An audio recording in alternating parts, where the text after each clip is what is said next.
Health workers are worried over the increase in levels of lead found in blood samples collected from children under the age of 5 in Ashaiman Fita Line in Accra.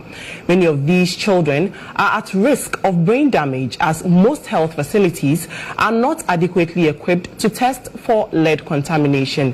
In the following report, pregnant and lactating mothers who are the most affected by the pollution continue to be exposed to these harmful chemicals as a result of the activities of scrap dealers in Ashaiman. The pollution here is too much for me. I feel it is not safe for my baby. We are constantly inhaling the fumes and come into contact with lead quite frequently.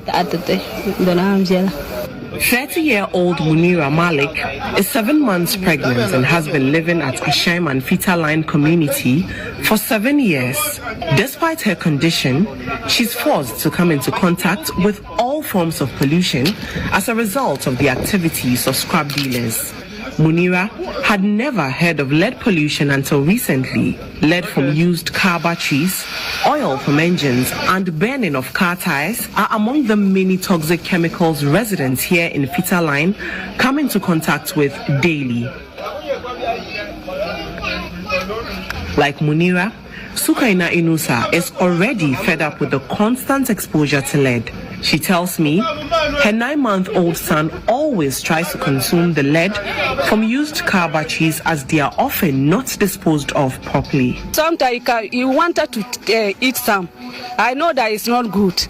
So I always ask, even people are doing, I always tell them that they should go far to pour in the battery there because it can affect our children and ourselves. If they talk, some will understand, but others they don't understand. These young mothers both live in Ashaiman, a densely populated slum area located in the Greater Accra region. Many here are migrants who have settled down hoping for a better living outcome. However, many end up working as carriers and scrap dealers. The activities of the scrap dealers contributes to high levels of pollution in the area. A recent study by UNICEF and Pure Earth shows that 1 in 3 children around the world are lead poisoned. But in African countries like Ghana, where documentation is lacking, the numbers may be higher.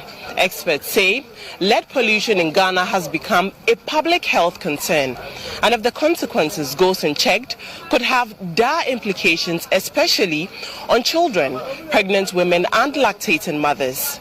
The accepted standard of amount of lead in children or people's blood should be below 5 microgram per deciliter.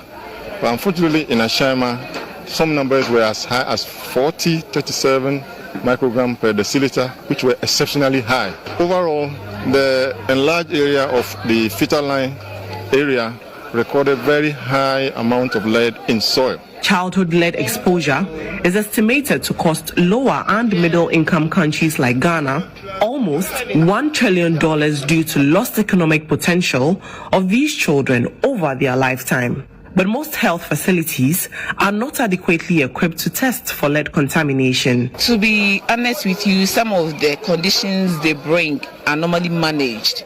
But since these things are popping up, yes, there are information going on now.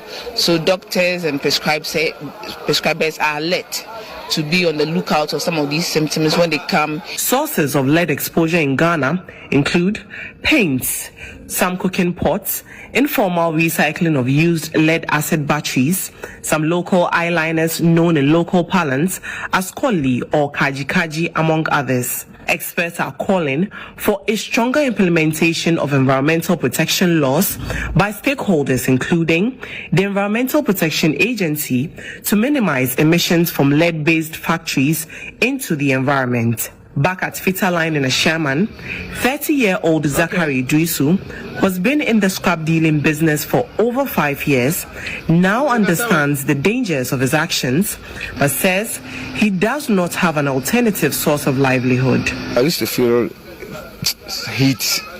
some heat in my body. Sometimes I will do some work and I will feel pain or itch in my eyes. A lot of pollutions are going on here, but We are scrapped there. That's our work. We don't know what to do. Reporting for GH1 News, Nadima Omar Uthman.